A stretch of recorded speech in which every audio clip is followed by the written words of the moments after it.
Welcome back. I have another tricky question for you. And if you're able to get this, you've pretty much mastered hoisting. It's a really difficult question that comes up quite often in JavaScript interviews. Looking at this function, I've created a few things. Well, we have my favorite food, grapes, obviously. But then I changed my mind and I have a food thoughts function. And this food thoughts function is a function expression where I log my original favorite food, and then I change my favorite food to sushi, and then I console log my new favorite food. And then on line 11, we're going to execute and run the food thoughts function. Before I click run here, based on what you know about the creation phase, the execution phase, about hoisting, what do you think is going to be logged here? Pause the video if you want to try this out yourself. Otherwise, I'm going to click run. Let's find out. Original favorite food, undefined. New favorite food, sushi.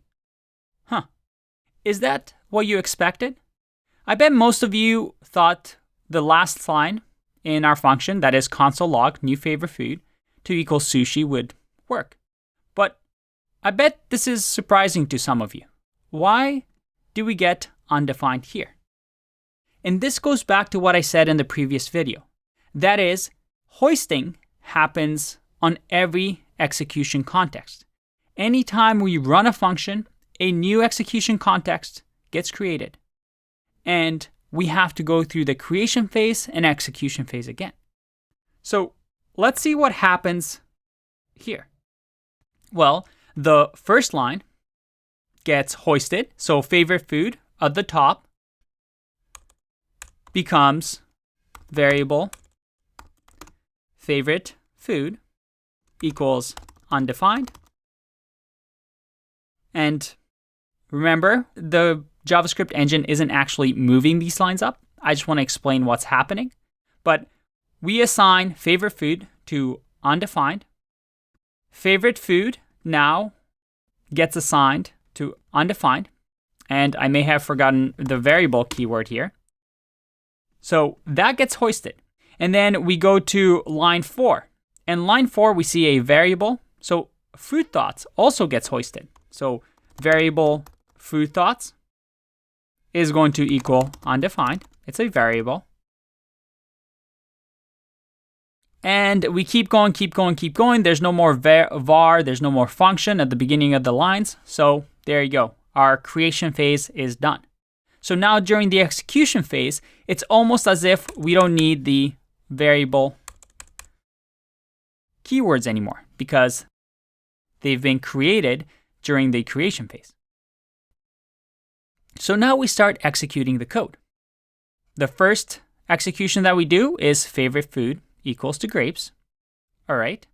And then we have food thoughts that gets assigned this entire piece of function. We don't run this function. It just says, hey, food thoughts is going to equal this function. And then on line 14, we're going to run this function because the JavaScript engine is going to see these two brackets. Now, as soon as we run this function, a new execution context is created. And inside of this execution context, hoisting happens during the creation phase. So it's going to say, hey, I see variable here in this little world that we're in, and there's favorite food here. So I'm going to hoist that up, and by I mean the JavaScript engine, and it's going to hoist it up and say favorite food equals to undefined. And that's it. That's the only variable and function that it sees.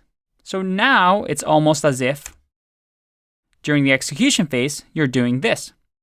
You're logging original favorite food is favorite food, which is undefined.